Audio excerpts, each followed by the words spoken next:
All right, that was it. Okay. Hello, everyone.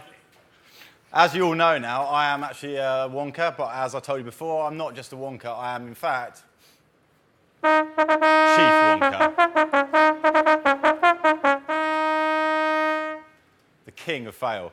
You're going to discover why I'm indeed the King of Fail in this presentation. I've got about 30 minutes. It's never been done that quickly before, so I have to race, but I have cut it down. This is so fresh. Tiniest amount of detail about the company because I'm not really that up to date with the company anymore, even though I founded it. So us two, started by two of us. There's about 100 of us now. We're kind of similar to Fjord, but slightly different, as you can see there. We're based in East London and in Malmo and soon to be in New York. Just something that looks nice. Our studio is pretty cool. We spend a lot of money on making the studio great so that people want to work with us. So that helps us to retain those developers that everyone talks about being very expensive. So what will I be talking about today? This.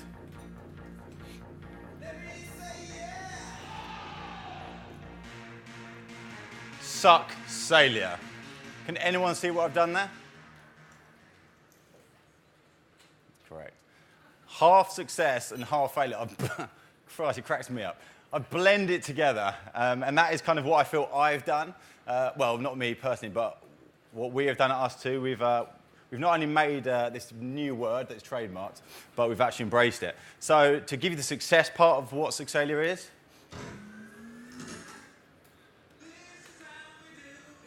so over the last 3 years, we've produced however many apps are up there, and these are all our own IP. These are all things that we created and have either sold into clients or brands, or we've actually released ourselves and self-published.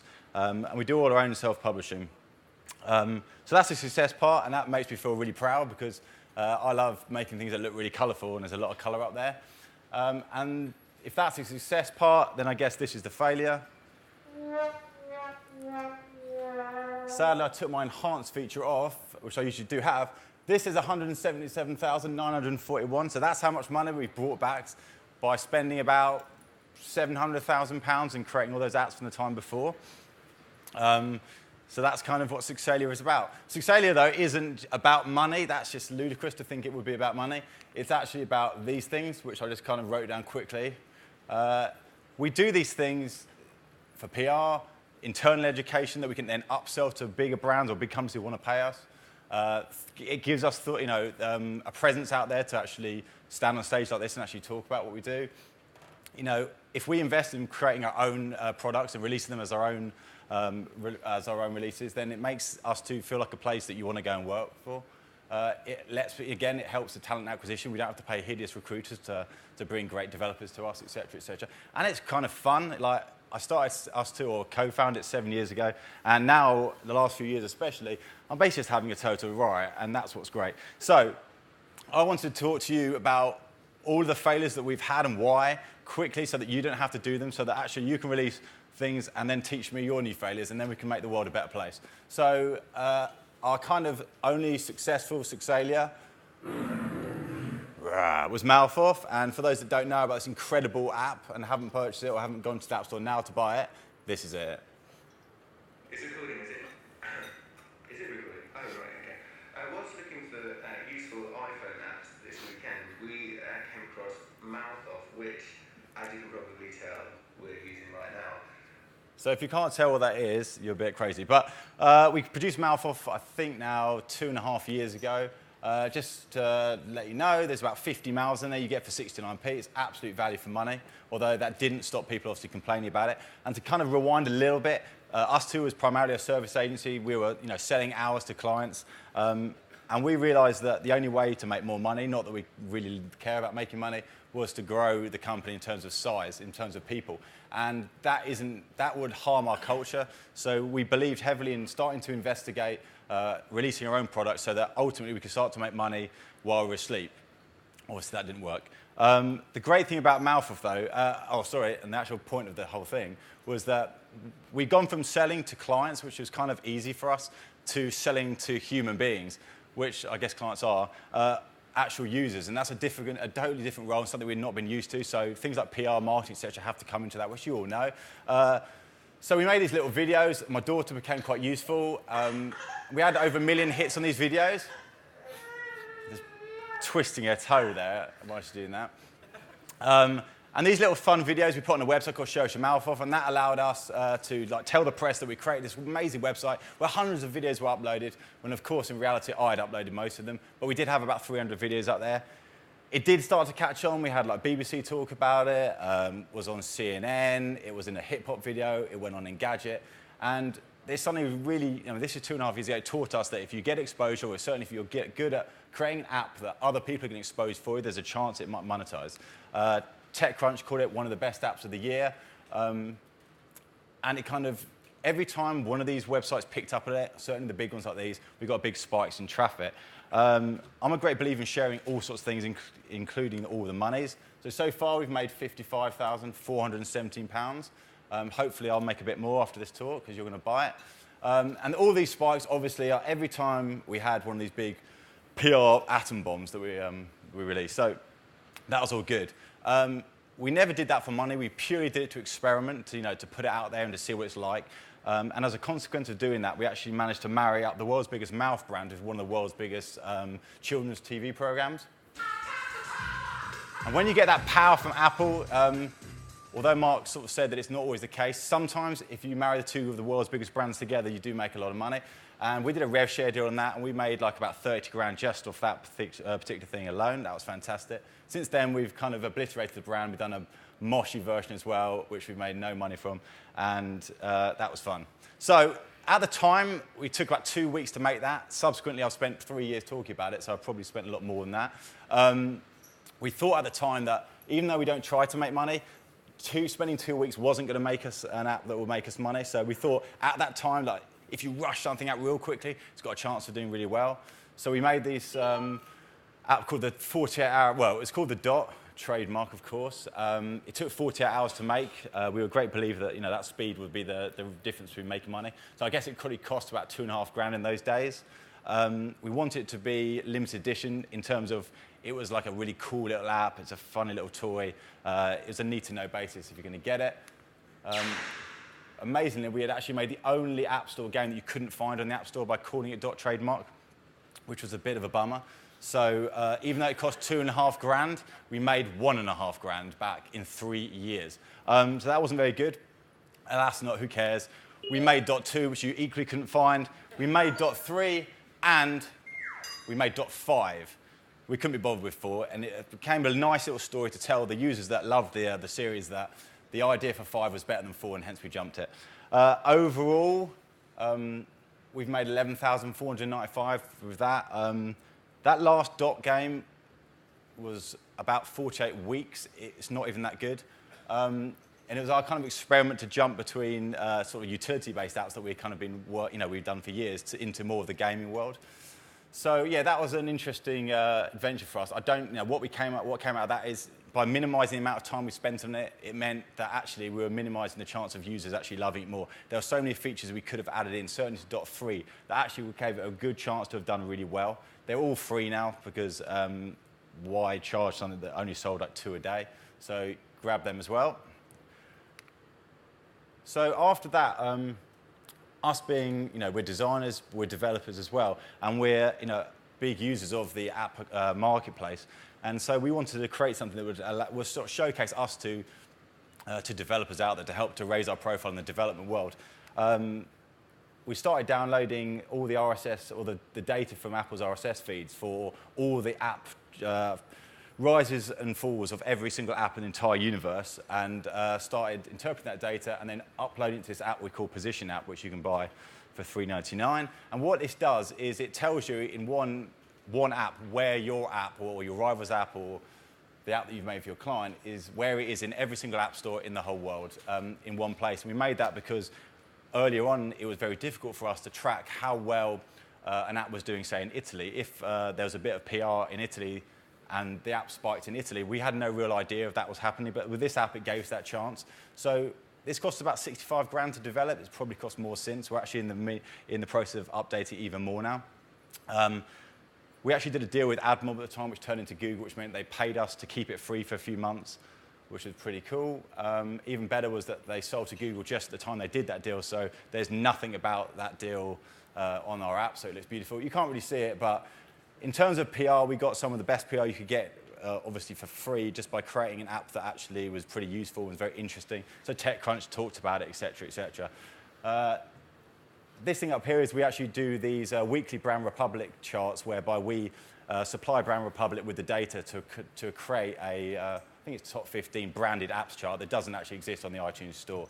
So that's pretty cool.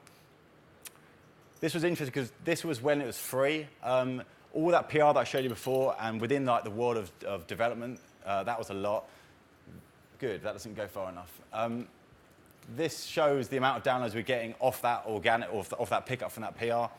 And at the time, that was just with a simple new and noteworthy from Apple on one day alone, just in one of their spots in the US. So it kind of makes you feel, it shows, again, the power that Apple potentially does have in terms of highlighting your app. It doesn't really matter how much PR you get. If you can get Apple to promote, there's a chance it's going to do a damn sight better. It's worth noting that ustwo, well, in my little world, in ustwo, how long have I got? 15, fresh. I certainly try to make us release products of our own IP that no one can second guess. And after doing Position App, I don't think anyone's going to second guess that we would do this piece of utter shit. Looks awesome, wasn't awesome. Love that. Beauty and the Beast. So what we did here was like, we thought, let's partner up with a good friend of ours, John Bergman, who's well known in the illustration world, and let's do a collaboration, because we're all about collaboration, or we were at this point. And the idea was to kind of live blog how the development of this app as it goes. And because we'd use a guy that's style is so synonymous with him, no one was going to rip it off. No one would have ripped it off, though, even if we had told them about it. It's called Instrumental because it was basically a digital sound toy. I don't know why we thought about making this, but it was fun. It took us over a year. I think it was about 80 grand of spend. We learned a lot. I think the whole process has changed. We moved to agile development by the end of this. Certainly no more of this waterfall nonsense that this was about. But in simple terms, you basically create a lovely orchestra and then send it to YouTube. The idea being that in Mouthful, although people loved the videos, people didn't really like to be in front of the camera. This, you could actually create essentially that video for you, press a button, it sends it to YouTube. That was going to be our marketing. It was so difficult to do, and almost a month or less even after finally cracking how to do that, Apple released like literally a one press button that did that for you. So that was gutted. It kind of looked a bit like this at early development. I mean, probably could have told at that time that it wouldn't do that well. But it looked awesome. Anyway, this went through at a time like we had this thing called like ROI 59p. We were developers who were proud of our work. We weren't going to be selling for 59p. Certainly not if we spent 2 years or one even making it. How much time? Yeah, we had it for 249. So we thought, wow, we're going to make a serious lot of money here. Again, Apple loved it. They loved the sort of I think there's the crazy quirkiness of it, and it was really colourful, and it's going to look good in their app store, and they gave it the best promo shot it could get, which is pretty awesome. So we released it literally with everything we thought was perfect. 2, 3, 4, 5, 6 weeks. Lesson learned, don't make a shit app. That's probably a good one. 2, novelty apps don't really sell beyond being a novelty. You'd play this, you go, oh, right, I've just been ripped off for $2.49. It doesn't really do anything. Kids love it, but I'm never, ever, ever going to use that again. We turned it free, and we got quite a lot of downloads, and people liked it then. If it's free, that's fine. Succailure, though, is all about not making money, but making something out of it. For us being designers, being profiled in Creative Review, like a 4-page spread about the fact that we were willing to spend our own money on in-app development was a big thing for us, and brought a lot of awareness for our studio. So that was cool. We decided to take collaboration to a new level with Granimator. I've touched on it when we were on that panel. We made the Granimator, which was simply put a wallpaper creator that you basically make wallpapers with. So using your fingers, which some people can use, you could make beautiful collages that might look like that, or any of these. These are all wallpapers for the iPad. And the really clever thing, although I think it still is clever, is what we decided to do was actually then go to all of our favorite designers around the world and design companies and say, look, we've created this platform for no money at all. You can be on that platform, and we'll let the users download your packs that basically the same interface but with different styles to create totally different wallpapers. It became like our design social network. Plug us into all these creators that we kind of grew up admiring. This is just a taste of like basically what your wallpapers would look like if you use those different packs. It was kind of, again, about us understanding this idea of in-app purchase or in-app freecious. I just made that up, that's why it's so shit. It gave a very different look, obviously, to the wallpapers, and it was awesome. We made no money because actually we never charged for it, and we never charged for the packs. It was just about us understanding and about putting something out there and showing like that ustwo cares in the design community. And all those wallpapers that you made, users could send them to their friends, they could upload them to a website called granimator.com. It was just about sharing and getting the name out there. And also the idea being, I guess, it was understanding the idea that if we have one central place, the Granimator, and then all the different PR that comes from each artist is sending users to our one app, there's a chance it's going to do really, really well. It did all right. No, it did do well. I mean, again, PR is a big thing for us. It's all about raising the profile of our name and getting our name out there. So we got a lot within the design press, and that's what it's all about. And we made Succailure, of course, play on the word gallery. It's free again. I think we have some ads in there. I don't know why we did that. We made £1.13, I think, on best a day. But here we curate the best wallpapers created by users and just feed them to the iPhone app or the Android app. We actually touched on Android as well. So yeah, that was just about us kind of wanting to open up our network, and I think that's really important. Succailure is always about that. Towards the end of last year, we did, this was our kind of cool-mercial. I don't do commercial, I do cool-mercial. It has to still feel right. I guess we talked about Hipstamatic and other photo apps there. We thought that there was kind of a space for taking a piss out of your mates, like take a photo of them and slap a sticker on them and call them whatever you want. We were wrong. It looked awesome, and we know how to make good UI, but when we charged this for 59p at the time, we thought it would do really well. I think we accidentally released it without realizing the wrong time, like a week before we knew, and so the PR was totally fucked. We had about £1,000 worth of sales. We turned it free. We had 500,000 downloads within about 3 weeks, and still to this day, although it's not massive numbers, we have about 600 to 1,000 downloads every day. Something we would never have guessed, or maybe you could have, is that almost every single one of those 500,000 downloads is from Asia. We're now in the process of kind of changing the model for this to be not just completely free, which it is at the moment, but actually a chance to maybe monetize via in-app purchase with sticker packs. So we'll see how that goes. Doesn't matter if it doesn't make any money, but it would be nice to test, whether or not a large install base, and we know it's still about 400,000, is willing to spend a little bit of money with us. So I've got about 10 minutes to go, I think. This is just a taste of some of the Succailure. So the studio was kind enough to lend me $1 million at the beginning of this year, or give. I only put dollars because there wasn't a pound sign with that font, so it's actually £650,000. And it's an app adventure fund. We don't do venture funding, we do adventure, we have a laugh. This year we moved to a new studio, massive studio, like 9,000 square foot. It's really cool, I love it. I've got my own little world that I call Wonkaville. And 10 of us sitting here, and we realized that all that great work that we'd done, having fun, playing around and spending money and maybe not making money on the App Store, the key thing that we were finding is that we were being disturbed by clients. Like, we were having to take designers off, take developers off, and put them on client work, and it was being done on downtime. That doesn't really work. So this year, at the beginning of this year, we assigned 10 people to fully focus on 3 products. Like, doing loads of products doesn't work anymore. Let's do less products and do them well and spend a lot of time on promotion as well. So at the beginning of this year in, March, we released this beautiful app.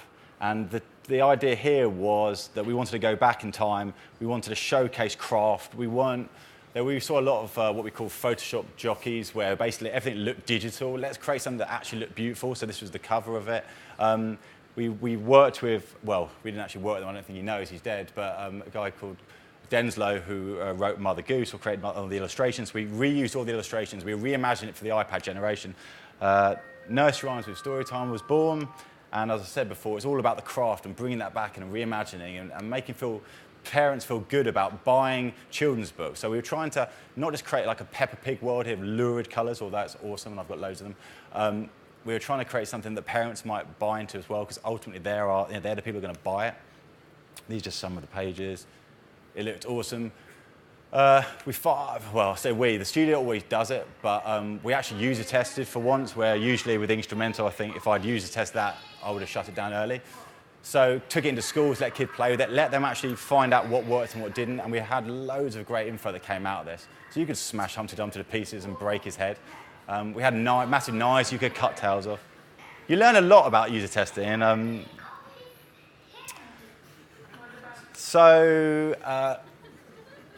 We also created the iPhone app, knowing full well that the iPhone market is a lot bigger, but actually the iPhone is not ideal for reading stories to your kid. But the really clever thing we did, or we think is clever, is that we knew that we could create something that looked beautiful, that interacted well, that was an awesome toy, essentially.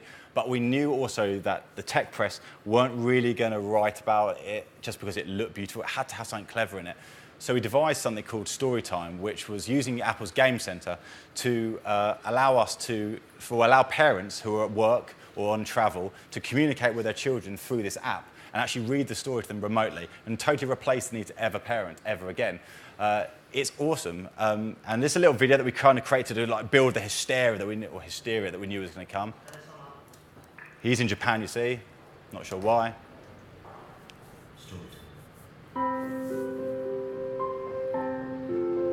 Twinkle, twinkle, little star, how I wonder you are. Humpty Dumpty settled. Humpty Dumpty had a great fall.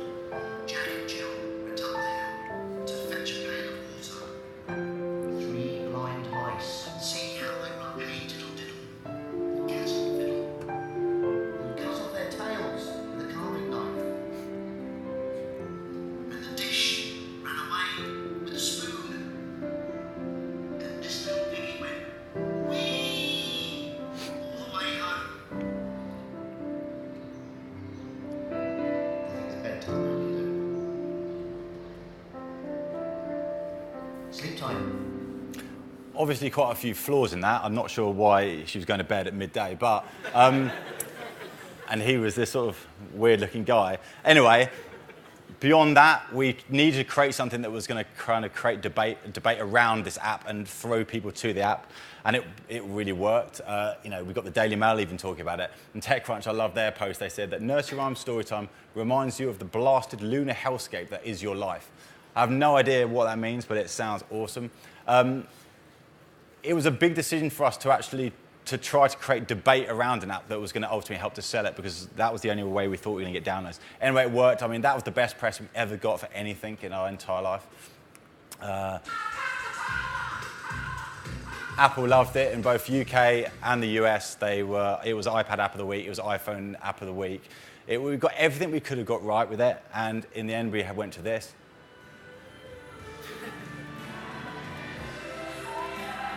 Beautiful. Beautiful. Straight to the top, baby. In the books market, should I say. So all of that, wow, we created the best experience. It was innovative. Apple fucking were all over it. Everything was right. Our survey said. Fucked again. We spent 60 grand-ish. We've made 31,000 to date. It's getting there. You can see the 3 weeks of Apple promotion, how it really, and all the promotion we got around it. And then after that, this huge long tail of nothingness. It sells about 50 to 100 pounds a day. We believe that there is a mass market for the book, the world of books on iPads, but it's going to take a few years really to get that price point up. We had to sell it quite cheaply because we had the iPhone version as well, and people don't really like to spend much money on the iPhone. Our second release, so that was kind of also done to disrupt. We wanted to show publishers out there that we, who are UI UX studio, can actually help to tell stories and can create innovative products, interactive products, better than they could and get their attention. And it worked. They all came to us, and we're talking to all of them. And I doubt we'll work with any of them.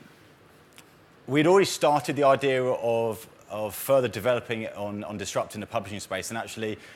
We came up with this idea called Papercut, which was kind of an experimental storytelling platform that allowed us to kind of develop further the idea of reading on an iPad and what reading means on an iPad. Nursery Rhymes with Storytime was just a play thing. It was just interactive. Kids whack it, you throw it on the floor, it's cool, it's great. But this was about aiming at a far more mature market. We worked with 3 top authors who wrote bespoke stories for the platform and worked with us. And the idea being that you have one small area of text, the user then is either scrolling down the side or using the text to scroll. And because this area of text is small, we know where the user is in terms of the story, and we're able to trigger animations, sounds, and graphics around that to enhance that reading experience, or at least to help to push the industry forward, to get people, again, talking about, is this an enhanced reading experience? Is it not? Who knows? Each story had a different flavor and a different style. Again, we did it all in-house. Again, this was 3 weeks ago. It was iPad App of the Week in the UK, which is fantastic. You know, for us, although they don't necessarily generate money always, I mean, they will if you've got the right app up there. For me, that's like getting an Oscar. That is like the ultimate accolade if Apple say, wow, you know, we're going to put you in front of all these users every single day, so it feels great. Again, we built up, we got The Guardian, The Telegraph, BBC, people were talking about paper cut and what it meant for reading, and was it reading, and what was it? People were talking about, again, in the publishing world. Interesting for us, we were the 4th highest grossing app in books, which is not bad. That correlated to about the 45th highest grossing in all in the UK. Even less money. Shizers. We didn't know. We knew this would never have money. This was not about making money. You wouldn't make paper cut if you wanted to make money. We're developing the platform further and to allow it to be cheaper to release apps through it, and that might make money. But I didn't think we thought it would make that little money. So yeah, that was probably a good 60, 70 grand spent on that. So that was a bit annoying. So nearly at the end now. This is going to be the success. If it isn't, I'm not joking, I'm going to fucking kill myself. Sorry for swearing, I get really emotional. So Whale Trail, I'm moving 6 of us into gaming and have done for the last 6 months, and we are heads down, going absolutely crazy with this little guy. His name's Willow, remember that name? And the game's called Whale Trail. Everyone talking about in the industry, I'm kind of moving my brain into the industry of gaming, and everyone's talking about freemium. I can't stand it. I'm not a gambling man. I want to focus on creating something that's beautiful, that actually makes you want to touch the game, that makes you want to interact, something that's truly wonderful. So we wrote a big piece that was, again, this is industry stuff. So if you're into gaming and you're into the industry, you'll read these sort of articles. But that's when I used to have hair, beautiful blonde hair. We spent about £150,000 on this now, and I'm talking about in terms of studio time, cost of the studio. It looks absolutely awesome. It's going to be awesome. Here's a little trailer, so you don't have to hear me speak much longer. I mean, you can't not love him. He's beautiful. Although someone says it's a she, so maybe it is. It's a one-touch mechanic. It's an endless runner. Endless runners are basically that have a chance to hit mainstream because they're not just aimed at gamers. They're aimed at mums, kids, grandmas, granddads even.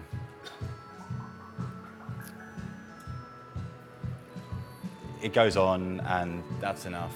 He's the evil Baron von Barry, so beware of him, he's scary. Anyway, I'm running out of time. What made it innovative for us is we phoned our mate Griff Reese from the Super Furry Animals and asked him, could he do the music for the game? Because we thought if we collaborate with someone who's got, who's big in one world, we could use that PR stream as well to generate a lot of interest to us. He went one further, and he's actually made Whale Trail the single. So on the 20th of October, when we release Whale Trail the game, he releases Whale Trail the single on the same day on iTunes. We're praying for double promo for Apple. It'll be the world's first, although it probably wouldn't. It's going to be awesome. The Guardian already talking about how cool it is. Oh, God, please give me strength, do it. It's the end. Thank you very much, guys and gals.